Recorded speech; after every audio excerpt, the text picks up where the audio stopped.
itu Tuhan itu bahwa di Islam tuh satu esa. Ya, itu kalau nggak salah yang surat Al-Ikhlas ya. Ya, surat Al-Ikhlas. Iya, di situ. Saya juga pernah baca juga terkait surat Al-Ikhlas. Di Al-Quran itu ternyata Yesus Kristus dia menolak betul bahwa dia itu disebut sebagai Tuhan. Ini ayatnya ketika dibaca bagus sekali ini. Awal mulanya itu yakni Allah bertanya kepada Yesus. Kata Allah, Asyhadu alla ilaha illallah.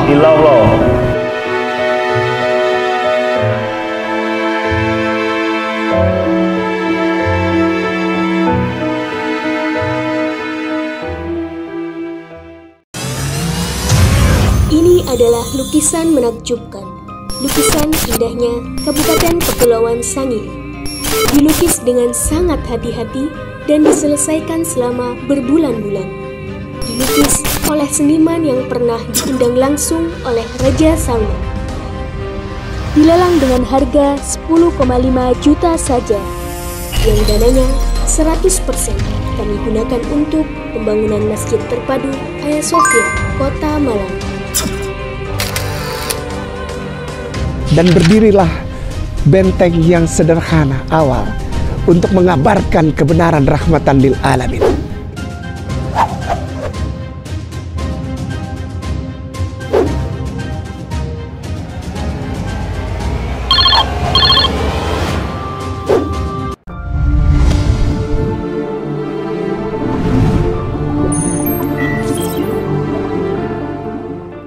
Bismillahirrahmanirrahim. Assalamualaikum warahmatullahi wabarakatuh. Alhamdulillah, puji syukur kehadirat Allah Ta'ala. Pada sore hari ini kita kehadiran saudara kita yang bernama Toga Diki Andreas, betul ya? Dan Alhamdulillah pada kesempatan sore hari ini beliau hendak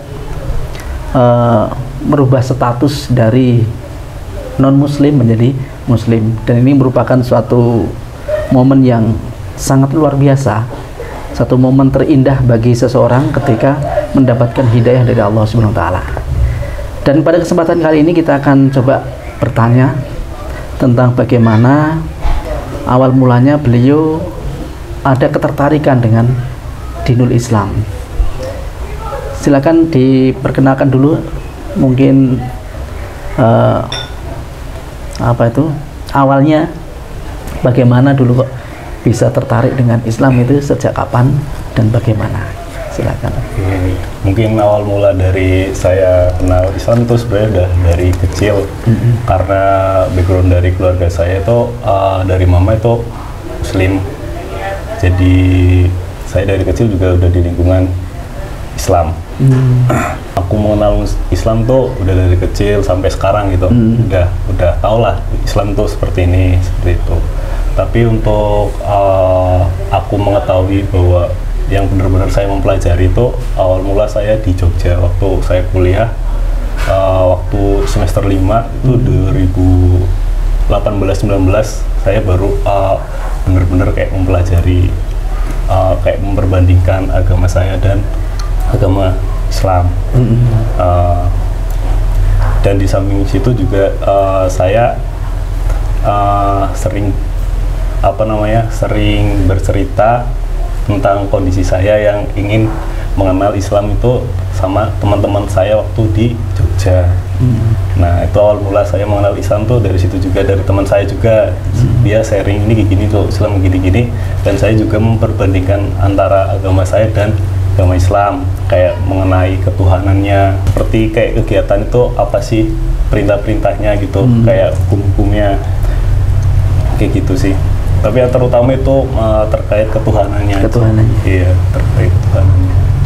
Dulu kok bisa apa istilahnya non-muslim? Dulu keluarganya kan muslim ya? Iya. Kok bisa tidak ikut muslim itu bagaimana dulu? Jadi saya juga belum begitu tahu banget ya, belum pernah ngomong sama ibu bagaimana toh dulu ibu ke Kristen gitu itu. Oh, dari ibunya Kristen? Nggak tahu ya. Dari Jadi dulu tuh pernikahannya itu sebenarnya aku lihat dari nikahnya buku nikahnya Akad itu buku nikahnya. akadnya itu dia dinikahkan secara Islam. Kemungkinan besar itu bapak saya juga dia mungkin sudah Islam gitu. Mungkin lambat laun dia kembali lagi ke Kristen seperti itu, mungkin bisa. Saya juga nggak pernah ngomong gitu gitu seperti itu. Terus lambat laun udah 1 tahun, tahun yang kemarin tuh ibu kembali lagi ke Islam seperti itu. Jadi ibu kembali syahadat gitu? Iya, kembali syahadat lagi. Dan saya kan bersaudara, 3 mualaf, 3 Islam, 3 Kristen seperti itu Pak. Itu. Saudaranya berapa saudaranya? 6 bersaudara. 6 bersaudara. Saya 6 terakhir. Berarti yang 3 Kristen, 3 mualaf. Iya. Gitu. Berarti termasuk jenengan yang ikut mualaf ya, alhamdulillah. Iya Pak. Terus yang membuat ini klik nih istilahnya ya, yang membuat sangat tertarik dengan Islam, yang pintu masuknya itu di bagian mananya? Nah, kalau di cerita-cerita zaman dulu kan misalnya Umar bin Khattab setelah membaca surat At-Toha, jadi dari situ akhirnya tertarik. Nah, mungkin bagi jenengan, mungkin Islam yang bagian yang mananya gitu ya? Mungkin ya saya ambil dari yang ketuhanannya ya. Ketuhanannya, ya, itu iya. Tuhan itu bahwa di Islam tuh satu Esa. Esa. Ya, gitu. Kalau nggak salah yang surat Al-Ikhlas ya. Ya, surat Al-Ikhlas. Iya, di situ. Saya juga pernah baca juga terkait surat Al-Ikhlas. Nah, ternyata Tuhan itu di Islam tuh satu ya, tidak ada yang lain gitu, tidak ada 2, tidak ada 3 gitu. Nah, di agama saya itu di Kristen itu ada namanya Trinitas, Tritunggal seperti itu. Dan saya juga hanya sekilas saja sih memperdalam Tritunggal itu. Cuman hanya ini ada Allah Bapa dan Roh Kudus, itu gimana sih? Itu hanya nggak mendalam banget loh, ini gimana, tapi aku nggak memperdalam banget Pak gitu. Iya. Cuman Pernah bertanya ke pendeta soal Trinitas itu? belum pernah, soalnya saya Kristennya juga nggak terlalu mendalam banget Pak, seperti itu. Cuman kalau dibahas, kalau dipikir-pikir itu kayaknya kurang logis gitu ya? Iya Pak, seperti itu. Terus juga terkait keindahan Islam tuh antara ini juga kayak seperti dia kayak masuk ke kamar mandi, terus dia beribadah itu harus menyucikan diri seperti itu. Itu sih hal yang luar biasa. Gitu. Lebih detail. Lebih detail. Jadi apa yang saya lakukan setiap hari itu seperti ada tata aturannya seperti itu. Dan saya juga ambil kutipan di situ. Ya emang betul kita hidup di dunia ini kayaknya sepertinya harus ada aturan gitu. Kalau nggak ada aturan kita nggak tahu jalannya mau kemana gitu, nggak terarah seperti itu. Yang aku ambil sih seperti itu. Jadi kita harus ada namanya kayak pedoman gitu, pedoman hidup. Kita harus punya pedoman hidup nih biar kita tidak lari ke sana ke sini.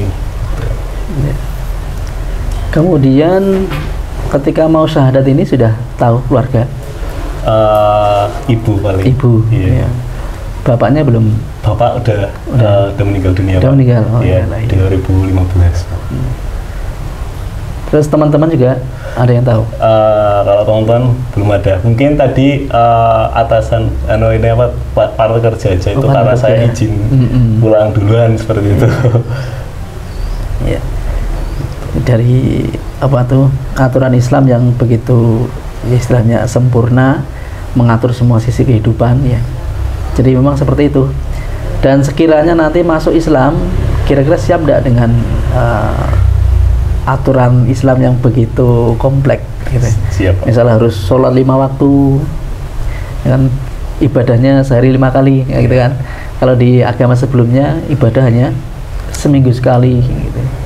Dan kemudian kita juga 5 kali sehari harus bersuci dan lain sebagainya. Itu menurut jenengan antum itu termasuk ajaran yang ribet atau bagaimana?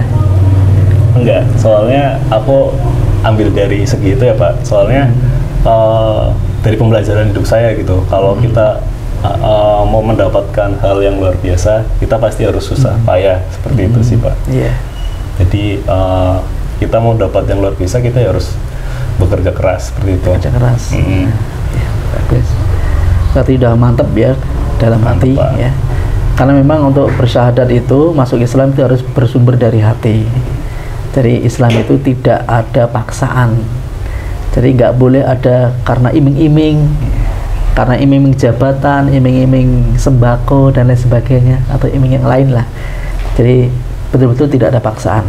Dan alhamdulillah ini hidayah dari Allah ya, semoga nanti Allah memberikan keistiqomahan untuk Mas Toga. Barangkali ada Ustadz mau ada pertanyaan tambahan ya. Mas Toga, selama ini Mas Toga selama ini tentang perbandingan agama. Tadi Mas Toga sudah pernah mempelajari, ini luar biasa, sejak lama, tentang compare ya, perbandingan antara Islam dan Kristen. Kalau gereja di mana? Di Penggalang, Pak. Penggalang di mana? Cilacap, dekat rumah. Oh, rumah Cilacap ya. Biasa, Pak. Yang diketahui tentang perbedaan paling signifikan antara Islam dan Kristen apa itu kira-kira? Yang paling signifikan ketuhanannya, Pak. Ketuhanan. Ya. Boleh lebih detail lagi? Yang diketahui saja, enggak apa-apa. Biar nanti kalau misalnya ada kurang kami lengkapi. Seberapa mengenal Ya, seberapa mengenal? tentang ketuhanan Islam, tentang Allah itu. Atau misal begini, kalau Mas Toga bingung, apa yang diketahui Mas Toga tentang Yesus Kristus? Yesus Kristus tuh itu kalau di agama Kristen tuh kayak Tuhan gitu. Kalau di agama Islam kan dia nabi gitu. Seperti itu. Sementara Mas Toga untuk saat ini sekarang ya, ini bukan dulu, sekarang lebih percaya yang mana? Ini tentang kepercayaan. Lebih percaya yang mana? Antara Yesus Kristus alaihissalam ini sebagai nabi atau sebagai Rabb, sebagai Tuhan? Nabi, Pak. Sebagai nabi. Apa alasan paling logis kira-kira? Biar ini bisa menjadi inspirasi buat yang lain. Apa alasan paling logis? Yesus itu disebut sebagai nabi, dia bukan Tuhan. Kalau pengetahuan saya, Nabi Muhammad tuh dia manusia bukan, Pak? Manusia. Ya manusia. Ya. Nah, seperti itu. Nah, mungkin itu sih, Pak. Jadi manusia ya nggak berhak disembah seperti itu, Pak. Gitu. Yesus, kata orang Kristen itu, dia 100% manusia, dia 100% Tuhan. Iya, Pak. Gitu. Bagaimana menurut Bapak? Kalau menurut saya dia Tuhan 100%, manusia 100%, berarti ya sebenarnya tidak layak untuk disembah seperti itu, Pak, karena ya itu kembali dari ketuhanannya, Pak. Iya. kurang logis. Iya, kurang logis. Jadi bingung seperti itu, Pak. Jadi yang mana nih gitu sih gitu. Mas Toga izin bertanya, datang ke sini ada yang memaksa tidak? Tidak, Pak. Tidak. Tidak. Ada yang menyuruh, memotivasi untuk supaya masuk Islam? Tidak ada, Pak. Karena mau nikah? Tidak, Pak. Tidak. Oke. Baik. Ini Mas Toga masuk Islam ini sudah bulat atau masih setengah lingkaran atau masih ada seperempat yang lubang? Sudah bulat, Pak. Sudah bulat. Ya, Pak. Sulit, Pak. Alhamdulillah. Izin ini saja ya, sebentar untuk sharing saja. Iya, Pak. Yesus Kristus atau Isa Al-Masih ya, di dalam Al-Quran kita ambil dari perspektif dua kitab suci. Ini Al-Quran, ini Alkitab. Ini kitab sucinya orang Muslim, ini kitab sucinya saudara kita Kristen. Kalau ingin menggali siapa sebenarnya Yesus Kristus, biasanya saudara kami Kristen itu protes, tolong jangan dibaca Alkitab itu, katanya, jangan dibaca. Tapi undang-undang kita, negara kita ini memayungi dalam ranah perbandingan agama secara akademik itu semua agama harus dipelajari, boleh dipelajari. Ya. Oke, baik.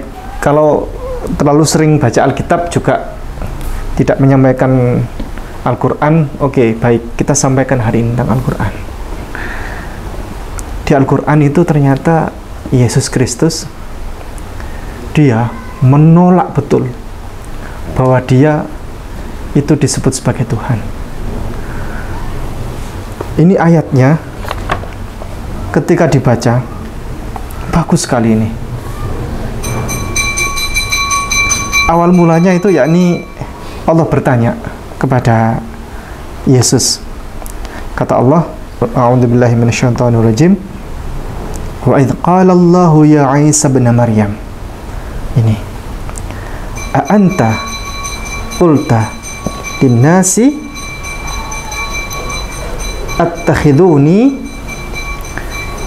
ittakhiduni wa ummiya ilahaini min dunillah.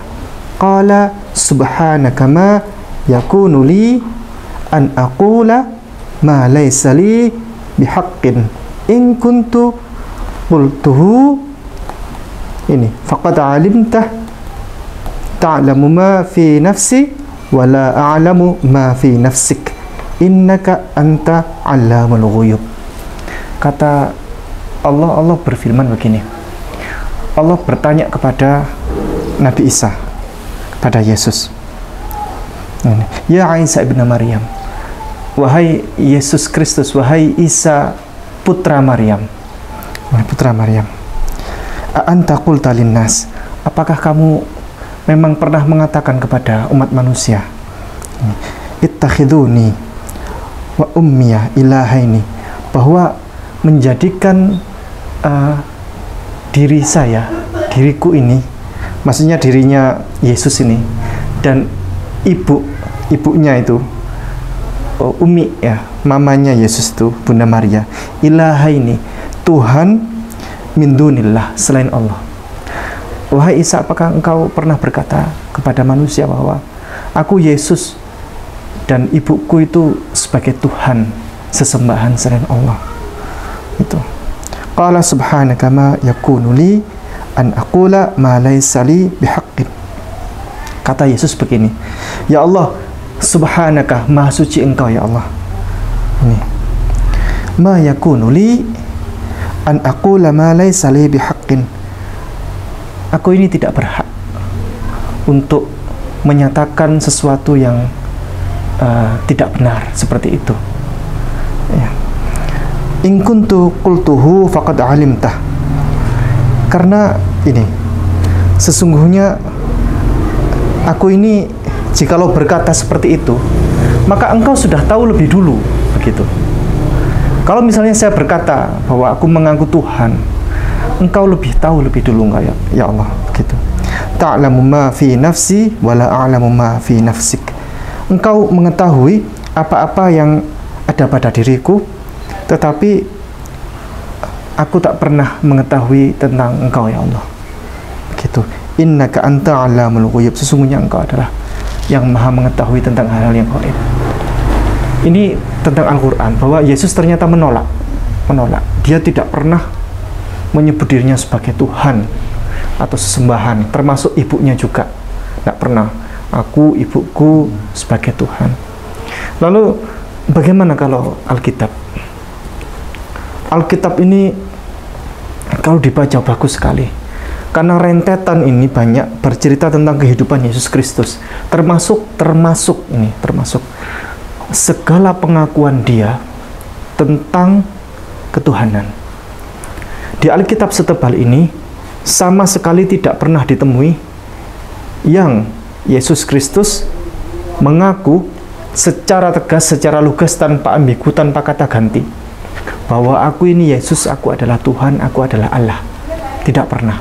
Jikalau ada siapapun, orang Islam ataupun Kristen Katolik, yang menemukan satu ayat saja yang Yesus mengaku secara tegas, lugas, tanpa ambigu, tanpa kata ganti, aku Yesus, aku adalah Allah, maka berhadiah uang 1 triliun rupiah.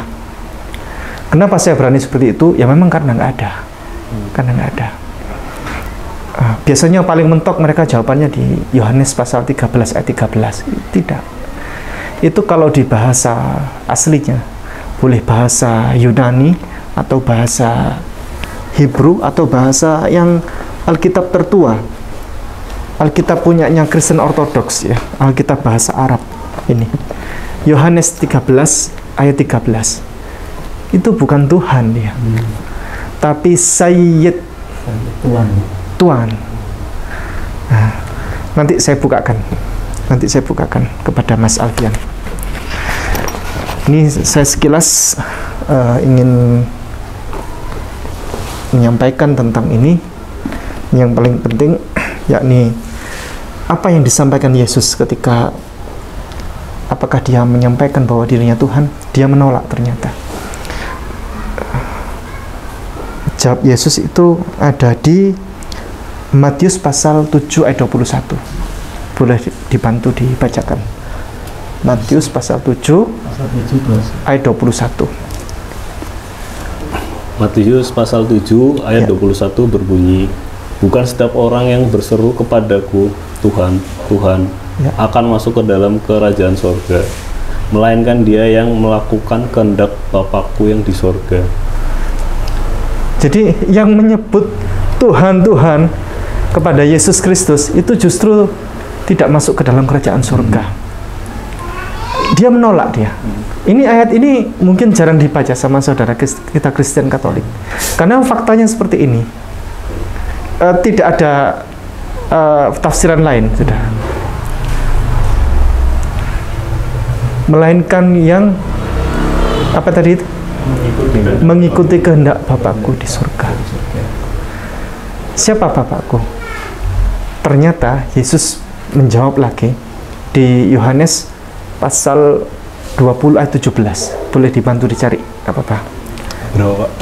Yohanes pasal 20 ayat 17. Yohanes pasal 20 ayat 17. Ya. Yaitu, kata Yesus kepadanya, janganlah engkau memegang aku, sebab aku belum pergi kepada Bapa.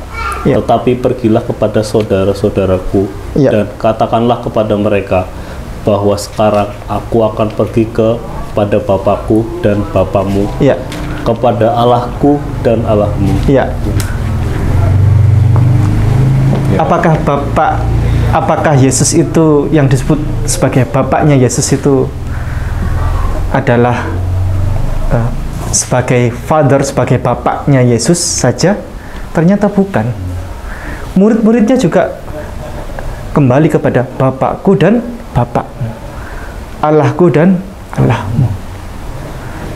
Ini saudara kita Kristen lebih baik tolong ya untuk membaca sebanyak-banyaknya Bible ini, karena isinya bagus sekali, mengungkap rahasia yang sebenarnya tentang kehidupan Yesus Kristus alaihissalam. Ini saya tadi janji membukakan kitab Yohanes pasal 13 ayat 13. Boleh dibantu ini, mumpung dekat, Yohanes pasal 13 ayat 13. Ayat ini yang selalu jadi andalan bahwa Yesus itu Tuhan katanya. Pasal 13. Iya. Pasal 13 ayat 13. Dibaca, Pak. Ya. Yohanes pasal 13 ayat 13. Kamu menyebut aku guru dan Tuhan, dan katamu itu tepat, sebab memang akulah guru dan Tuhan.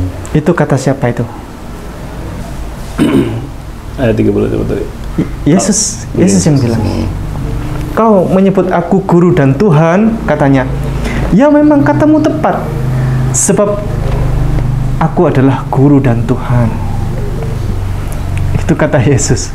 Itu dapat 1 triliun itu? Tidak. Itu batal sebenarnya. Karena apa? Kalau yang di bahasa Yunani itu kurios, artinya tuan, orang dihormati. Baik, mungkin lebih banyak yang paham bahasa Arab daripada bahasa Hebrew ya, atau bahasa Yunani. Mungkin banyak yang lebih asing. Mas Toga bisa bahasa Hebrew? Bahasa Yunani? Tidak bisa, Pak. Ya, tapi kalau bahasa Arab mungkin sedikit-sedikit dengar ya. Ini kitab sucinya Pak Bambang Nursena. Kitab suci ortodoks bahasa Arab, Alkitabul Muqaddas. Kita lihat Yohanes pasal 13 ayat 13. Ini Injil Yohana. Injil Yohana, ini Injil Yohanes pasalnya 13. Ini pasal 13 ayatnya 13. Ini, minta tolong di zoom. Kelihatan? Antum tad'unani mualliman wa sayyidan. Mualliman itu guru. Antum tad'unani, engkau, antum engkau. Tad'unani, memanggilku, menyebutku. Mualliman wa sayyidan, guru dan tuan. Pernah dengar kata sayyid tidak? Sayyidina Muhammad. Pernah dengar? Artinya tuan. Sayyidina, kalau mendengar nama Sayyidina Muhammad, apakah Nabi Muhammad itu Tuhan? Tuhan Muhammad? Bukan. Sayyidina Muhammad. Misal sahabat Nabi, Sayyidina Ali ibni Abi Thalib, tuan yang dihormati Ali bin Abi Thalib. Sayyidina Umar bin Al-Khattab radhiyallahu anhu. Sayyidina, tuan kami Umar bin Khattab radhiyallahu anhu. Ini jelas ini. Wa sayyidan. Boleh minta tolong dibantu di zoom. Ini. Wa hasanan taquluna li annani, ini, li anni ana kadzalik. Dan engkau benar bahwa saya memang seperti itu. Muallim wa sayyid. Saya ini mualliman wa sayyidan. Saya ini guru dan tuan. Ini kata Yesus yang paling jujur sebenarnya. Tapi ini dirubah-rubah. Saya kasih satu bukti lagi sebelum kita tutup. Boleh dibantu Mas Toga buka di kitab Yohanes pasal 4 ayat 19. Yohanes pasal 4 ayat 19. Iya. Yohanes pasal 4 ayatnya 19. Saya juga cari di sini. Yohanes pasal 4 ayat 19 ya. Ya. Kata perempuan itu kepadanya, Tuhan, nyata sekarang padaku bahwa engkau seorang nabi. Ya. Ada sesuatu yang aneh nggak, mengganjal nggak di sini? Ada, Pak. Apa itu? Seorang nabi. Pertama disebut sebagai Tuhan. Ganjal nggak? Ganjal, Pak. Ganjalnya Tuhan terus Nabi. Tuhan kemudian nabi. Sama seperti kita bertemu dengan Pak Bupati. Oh, Pak Bupati, apa kabar Pak Bupati? Sekarang saya jadi tahu ternyata Pak Bupati ini ketua RT. Marah nggak Pak Bupati? Marah, Pak. Marah. Pak Bupati dia masih menjabat kok katanya ketua RT. Jadi itu mengganjal. Cara cross-check-nya bagaimana? Cara cross-check-nya itu Tuhan atau tuan. Caranya begini, sederhana, nggak pakai ini nggak apa-apa. Kalau pakai ini tetap sayyid. Yohanes pasal 4 ayat 19 ini di sini sayyid. Di kitab suci ortodoks bahasa Arab. Kita meng-cross-check-nya pakai lawannya ini, tandingannya. Bible terbitan paling baru. Ini Bible terbitan tahun 2023 disebutnya sebagai TB2. Terjemahan baru, edisi 2. Terbaru ini. Sama buatan Lembaga Alkitab Indonesia. Coba sampulnya coba. Lembaga Alkitab Indonesia? Iya. Ya. Ini sama. Lembaga Alkitab Indonesia. Kita buka di Yohanes pasal 4 ayat 19, itu tadi Tuhan. Coba ini dibaca. Pasal 4. Yohanes pasal 4 ayat 19. Ya. Kata perempuan itu kepadanya, Tuhan, nyata sekarang padaku bahwa engkau seorang nabi. Siapa yang merubah ini? beda ini. Kalau ini lebih logis ini. Karena Tuhan, nyata sekarang bagiku bahwa engkau adalah seorang nabi. Kalau Tuhan tadi jomplang kan? Iya. Yang lebih logis adalah yang terbitan baru. Ini beda. Yang ini Tuhan, yang ini Tuhan. Sebenarnya di Bible ini banyak yang seperti itu. dirubah-rubah. Saya tanya kemarin kepada Pak Dance Mumek, mantan pendeta itu, kenapa ini? Kata beliau, ya mungkin sedikit demi sedikit setiap beberapa tahun sekali itu ada perubahan. Yang di situ dirubah, yang di situ dibiarkan, di situ dirubah. Biar ada perubahan terus yang orang tidak sadar begitu. Tapi bagi orang zaman ini di era sekarang ini, itu perubahan itu kentara sekali karena orang-orang sekarang berpendidikan semua. Dan sekarang bisa dilacak dengan internet. Dengan adanya internet ini semua bisa dilacak, termasuk Microsoft Word aja kita search apa gitu kan, Tuhan gitu, enter keluar semua. Gitu. Tuhan enter keluar semua. Jadi perubahan itu kalau di era zaman ini orang pasti akan sadar, tapi kalau zaman dulu mungkin tidak sadar. Begitu. Ada komentar, silakan. Mungkin yang terkait itu yang perbedaan antara kitab itu memang harus perlu dipertanyakan lagi, seperti itu sih. Itu kenapa kok itu bisa berubah? Kok itu dari mana seperti itu? Harus memperdalam lagi gitu biar dia sadar atau seperti itulah. Ada pertanyaan yang kira-kira mungkin bisa dipertanyakan oleh Mas Toga, mungkin Ustadz Ilham bisa jawab dan seterusnya. Tentang apapun terserah. Akidah Islam boleh, silakan. Karena Mas Toga kan masih baru, ya kan? Ini masih belum bersyahadat. Terus kemudian nanti bersyahadatnya habis maghrib di masjid. Artinya gini, Mas Toga masih banyak sekali ilmu yang masih belum tahu tentang Islam. Monggo silakan ditanya. Apapun bebas. Muslim hanya 5 yang wajib ya Pak ya? Itu sebenarnya ada yang lebih lagi ya Pak, kayak seperti sunnahnya atau gimana Pak? Di dalam Islam yang wajib 5, ya fardu ain. Jadi kewajiban yang tidak bisa diwakilkan, yang harus ditanggung setiap ain, setiap mata, setiap kita. Ya. Ada lagi fardu kifayah, fardu kewajiban yang sekiranya sudah dilaksanakan oleh sebagian yang lain gugur kewajiban. Nah, itu contohnya kayak sholat jenazah. Di dalam sholat fardu, ya, 5 waktu itu tadi, itu ada pelengkap-pelengkapnya. Ada sholat rawatib yang bisa melengkapi kekurangan yang ada di dalam sholat fardu.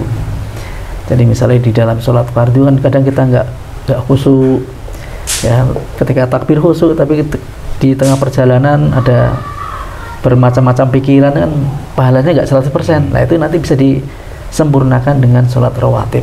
Disebut rawatib karena sholat mengiringi sholat fardu. Kemudian juga ada sholat sunnah yang lain, ada sholat tahajud, ya, sholat yang dilaksanakan di malam hari, sholat duha, ada sholat tahiyatul masjid, sholat istisqa dan lain sebagainya. Nanti kita sambil jalan kita akan belajar tentang itu semuanya. Gitu. Yang penting secara akidah, secara keyakinan sudah mantap, ya, bahwasanya tadi sebagaimana disampaikan oleh Ustadz Ipung tentang ketuhanan Yesus itu tidak ada dasarnya, kan itu ya. Jadi karena Islam itu sangat memperhatikan dalil. Kita melaksanakan sesuatu harus ada dalilnya, ada rujukannya di dalam kitabnya, di dalam Al-Quran. Nah, apalagi ini masalah yang sangat vital tentang ketuhanan. Ini harusnya dalilnya lebih kuat.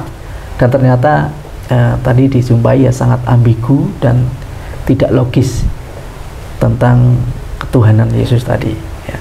Semoga tadi penjelasan dari Ustadz Ipung ini semakin memantapkan hati bahwasanya Islam itu adalah dinul haq, ajaran yang benar, ajaran yang turun dari Allah Subhanahu wa taala. Kemudian ketika kita melihat Islam itu tentang kebenaran Islam itu jangan dilihat umatnya. Karena kalau kita melihat umatnya itu macam-macam, ya, bervariasi, ada yang benar, ada yang salah. Tapi kalau kita melihat ajarannya pasti benar ajaran Islam itu. Ketika melihat kitabnya tidak ada keraguan di dalamnya, la raiba fihi, gitu. Demikian. Ada lagi, silakan. Mungkin masih banyak yang bisa ditanyakan. Mungkin ini Pak, kalau di Kristen kan ketuhanan itu kayak mungkin nyata kelihatan seperti itu ya Pak, mungkin kayak ada gambarnya, ada apanya gitu seperti itu kan. Kenapa kalau di Islam tuh Tuhan itu tidak berwujud seperti itu sih Pak? Kenapa di dalam Islam Tuhannya tidak berwujud? Ya. Sesuatu yang gaib itu belum istilahnya bukan berarti tidak ada, ya. Lawang listrik saja kan nggak kelihatan ya, tapi efeknya ada. Nah, kita ingin membuktikan tentang keberadaan Tuhan ya, bukan melihat wujudnya Tuhan, ya, tapi lihat hasil karya Tuhan, ya, ciptaannya, gitu. Nah, apalagi kalau kita debat sama orang ateis tuh, ya, tidak akan bakal ketemu. Disuruh membuktikan keberadaan Tuhan, wujudnya Tuhan ya tidak akan bisa. Tapi di dalam Islam itu mengajarkan tentang dalil, tidak hanya dalil nakli tapi akliyah, mengajak untuk berpikir logis gitu ya. Ketika kita disuruh membuktikan keberadaan Tuhan itu ya, bisa diajak, kita mengajak mereka untuk berpikir logis ya. Jadi bukan berarti ketika tidak kelihatan itu tidak ada ya, tapi bisa kita rasakan, kita lihat hasil karya Tuhan ya, ciptaannya. Mungkin ada satu pertanyaan dari saya, jenengan yakin enggak kalau kakeknya Mas Toga itu ya, kakeknya Mas Toga juga punya kakek? Percaya Pak. Percaya. Pernah lihat wajahnya? Tidak pernah Pak. Pernah dengar suaranya? Belum pernah Pak. Pernah lihat fotonya? Kalau foto kakeknya kakek. Oh, kakek Iya, di atasnya lagi belum Pak. nggak pernah lihat, tapi yakin itu mereka ada gitu. Jadi meyakini keberadaan Tuhan ya tidak harus melihat Tuhan secara langsung gitu ya, gitu. Boleh menambahkan Ustaz? Menambahkan ya, ini penting. Ini kan sering jadi pertanyaan Ya. orang masalah, kenapa di dalam Islam Tuhannya nggak kelihatan. Sebenarnya ajaran ketauhidan ini diajarkan di dalam Bible ini sudah sejak lama. Tapi saudara kami Kristen Katolik jarang baca, sehingga biasanya gini, saya berkali-kali selalu menyampaikan, tolong saudara kami Kristen Katolik, tolonglah banyak-banyak baca ini. Biasanya cuma gini aja, tidak dibaca. Saya sekarang bertanya kepada Mas Toga, izin bertanya, hafal satu ayat Bible, satu saja, seumur hidup yang pernah dibaca? Kalau ini belum sih Pak. Wajar. Saya sudah bertanya kepada ratusan orang Kristen, saya keliling kampung-kampung, tolong tunjukkan satu saja yang dihafal, nanti dapat hadiah. Nggak bisa. Wajar. Mas Toga ini sama seperti umumnya saudara kami Kristen Katolik. Makanya kenapa saya ingin membudayakan, tolong baca Bible, pahami, hayati, dan pelajari dengan lengkap. Kalau perlu baca satu perikop, dibaca, jangan sepotong-sepotong, semua dibaca, enggak apa-apa.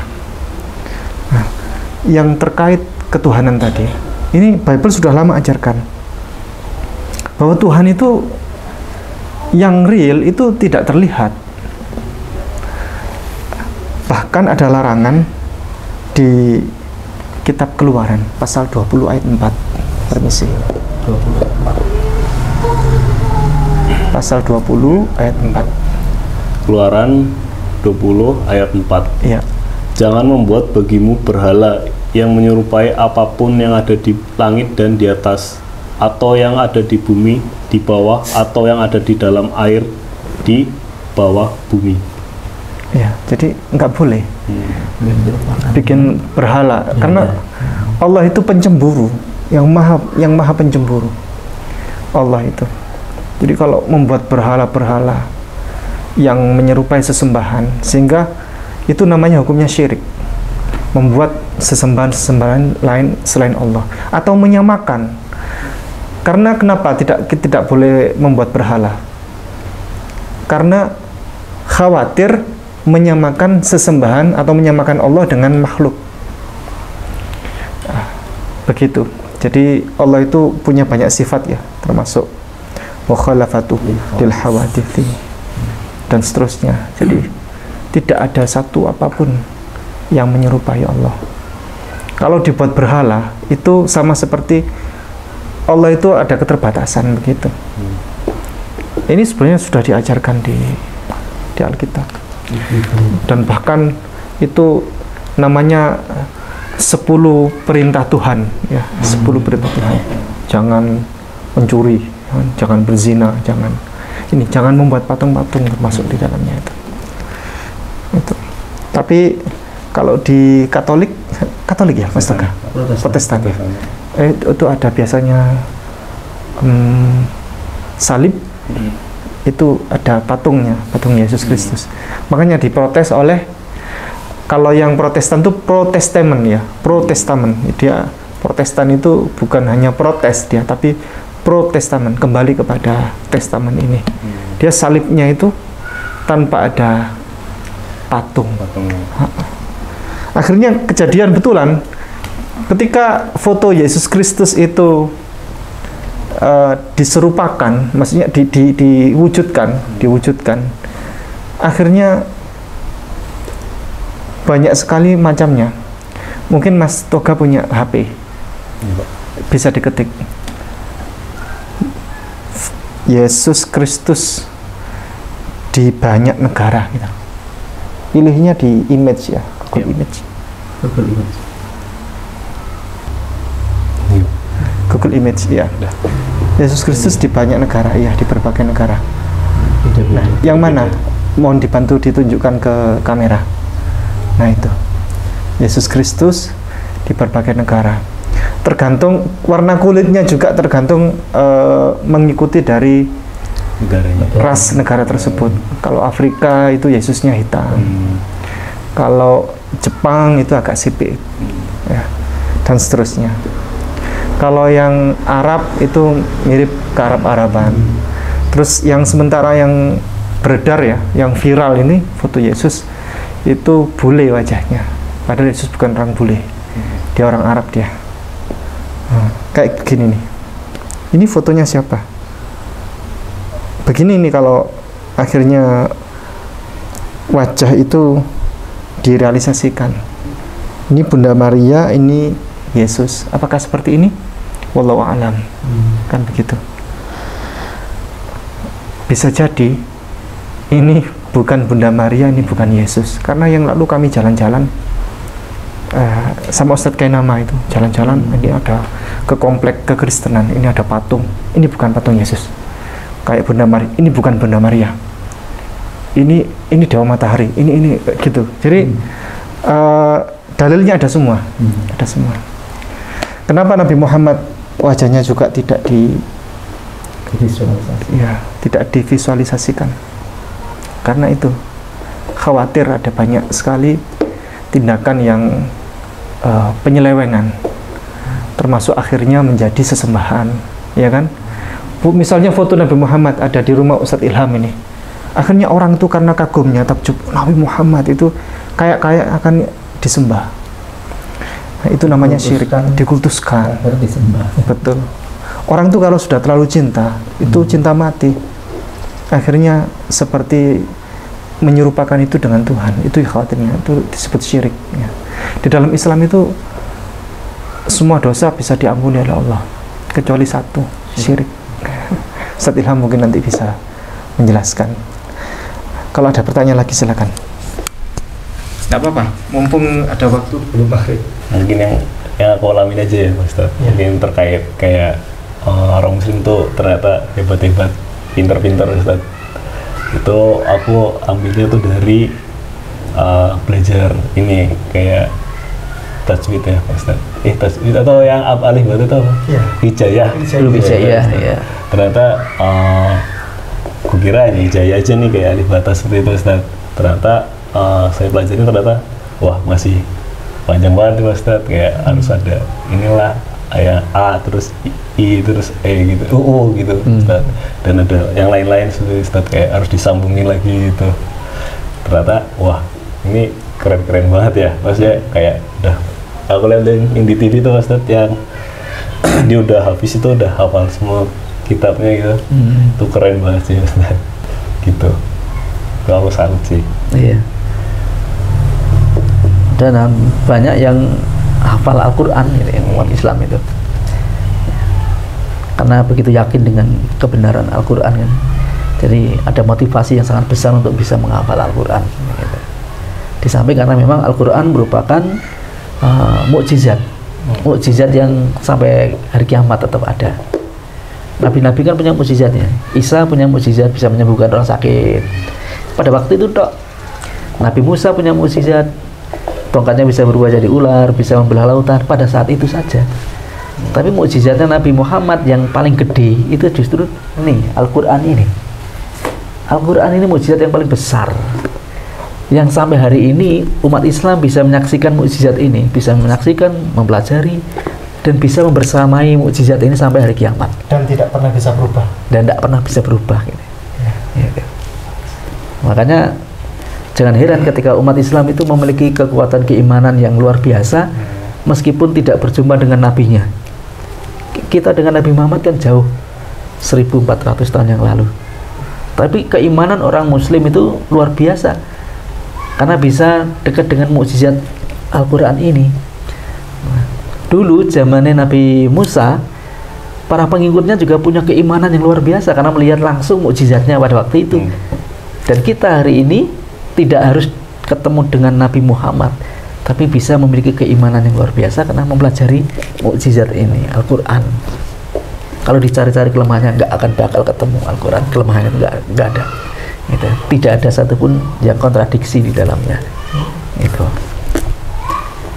Jadi bersyukurlah menjadi seorang Muslim. Alhamdulillah. Mungkin ada yang lain? Saya tambahkan yang tentang patung boleh? Ya, monggo. Tentang ini adalah bagian dari akidah Islam, kekuatan akidah Islam. Kenapa Islam itu memang tidak merekomendasikan agar Tuhan itu divisualisasikan? Bahkan seorang nabi pun itu tidak boleh divisualisasikan. Nabi Muhammad itu juga pernah melihat foto Nabi Muhammad? Belum pernah. Karena memang di Islam tidak boleh. Satu tadi itu karena pengkultusan, orang kalau sudah terlalu dalam cintanya itu taruh di situ, saking cintanya ya Rasulullah sampai nangis-nangis depan fotonya itu, sehingga itu seakan-akan nanti itu seperti menyamai dengan ketuhanan begitu. Akhirnya seakan-akan seperti akan menyembah kepada Nabi Muhammad gitu, saking cintanya. Itu yang ditakutkan, kesyirikannya. Yang kedua adalah terkait penodaan. Jadi pernah melihat video Yesus Kristus yang orang boneka Yesus Kristus dipakai buat bercandaan. Jadi ini boneka wajahnya Yesus Kristus dipakai buat bercakap-cakap, bercandaan sama orang-orang bule di Amerika Serikat sana. Ya ngobrol seperti Yesus, satunya bersuara seperti Yesus begitu. Ngobrol interaksi tapi bahan lucu-lucuan begitu. Terus pernah kejadian foto Yesus Kristus itu diserupakan apa, dicoret-coret dan sebagainya. Kemudian pernah ada kemarin video viral ya, joget-joget waktu Natal itu seperti Yesus, rambutnya panjang, joget-joget lagu dangdut begitu. Itu tulisannya begini, "Cie, yang mau ulang tahun ini," gitu, yang mau merayakan hari kelahiran gitu. Orang di situ diserupakan seperti Yesus, bule begitu, terus rambutnya gondrong, dia menari-nari. Itu kan namanya penghinaan. Penghinaan. Artinya apa? Orang kalau Nabi Tuhan divisualisasikan, itu berpotensi kepada itu, antara pengkultusan atau penghinaan. Nah itu yang Islam itu keutamanya di situ. Memang Nabi Muhammad yang tidak memperbolehkan wajahnya dilukis apa itu, tidak pernah Nabi Muhammad dalam hidupnya itu menyuruh wajahnya dilukis dan sebagainya, dilarang oleh Nabi Muhammad, begitu. Begitu. Barangkali ada pertanyaan, silakan. Sebenarnya kayak banyak sebenarnya Ustaz, kalau lagi di rumah itu banyak pertanyaan sebenarnya, gitu Ustaz. Tapi apa yang di sini tuh seperti udah terjawab Ustaz, yang pertanyakan sebenarnya. Sudah tahu kalau orang mu'alaf itu ada satu keberuntungan? Sudah sih pernah dengar Ustaz. Artinya apa? Artinya setiap mu'alaf itu dosanya itu dihapus oleh Allah, terus pahalanya yang dulu yang sudah pernah dikerjakan itu tetap dicatat oleh Allah. Jadi dosanya Pak Toga dihapus semuanya, 0. Tapi pahalanya yang dulu pernah dikerjakan, misalnya membantu orang, pahala berbuat baik selama hidupnya yang kemarin itu, mulai dari kecil, itu tetap dicatat sama Allah. Itu keberuntungannya mu'alaf yang tidak dimiliki oleh orang lain. Nanti konsep surgawi dari Islam itu nanti ada yaumul mizan, ditimbang, yang berat timbangannya itu nanti ketika di akhirat nanti kebaikannya lebih banyak, langsung masuk surga. Kalau timbangannya seimbang, masuk surga.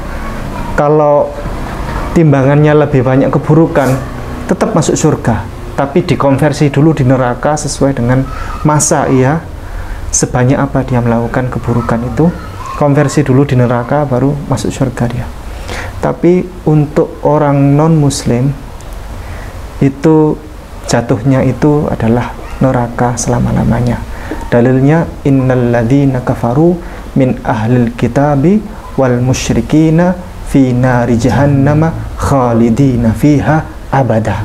Sesungguhnya orang-orang kafir yang terdiri dari orang-orang ahlil kitab. Ahlul kitab itu adalah orang Yahudi dan Nasrani, dan orang-orang musyrik yang syirik. Tadi dosa syirik kan tidak diampuni oleh Allah. Itu adalah mereka masuk ke dalam neraka selama-lamanya. Fi nari jahannama khalidina, mereka masuk di dalamnya selama-lamanya, tidak akan pernah masuk surga. Tetapi orang yang pernah bersyahadat, ini, yang pernah la ilaha illallah, mangqala la ilaha illallah, barang siapa yang mengucapkan yang dalam dirinya ada la ilaha illallah, tidak ada Tuhan selain Allah, maka baginya surga, dakhalal jannah, dia pasti masuk surga. Walaupun misalnya keburukannya lebih banyak, dia dikonversi dulu, tapi habis itu konversinya habis, masuk surga dia. Kecuali siapa tadi yang tidak masuk surga? Yang tidak masuk surga? Iya. Itu yang syirik Ustaz. Syirik sama? Orang apa, musyrik. Iya, musyrik masuk. Ini Ustaz apa? Ahlul kitab. Ahlul kitab, ya. Orang kafir ya. Innal ladzina kafaru. Orang kafir. Kafir itu kafir itu tertutup hatinya. Dia tidak mau menerima Islam. Silakan terakhir Ustadz Ilham nanti mungkin menjawab sekaligus menutup.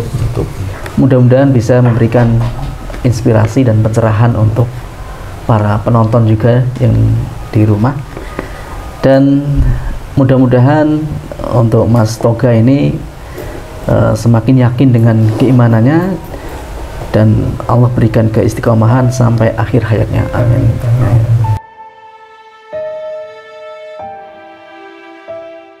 Bismillahirrahmanirrahim.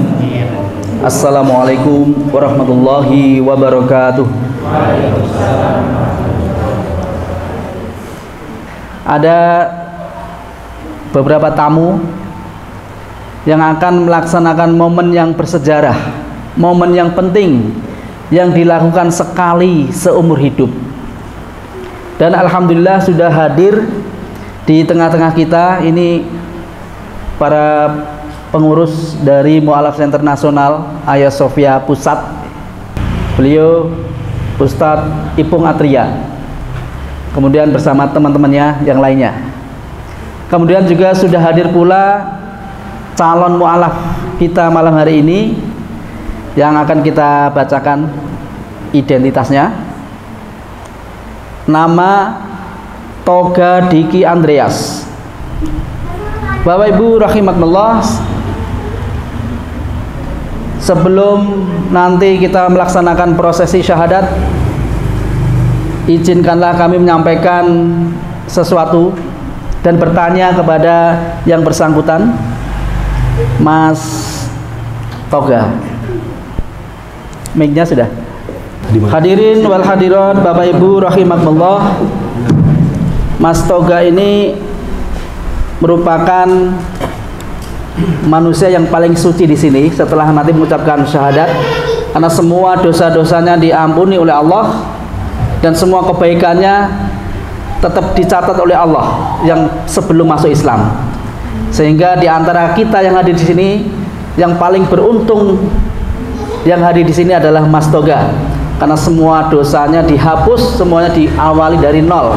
Dan ini adalah kesempatan yang luar biasa, satu momen bersejarah dalam kehidupan Mas Toga Diki Andreas.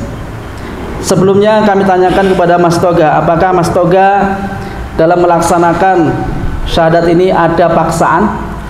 Tidak ada, Pak. Apakah Mas Toga betul-betul meyakini Islam sebagai agama yang benar? Meyakini, Pak. Apakah Mas Toga masih menganggap bahwasannya Yesus sebagai Tuhan atau sebagai Nabi? Oh, tidak, Pak.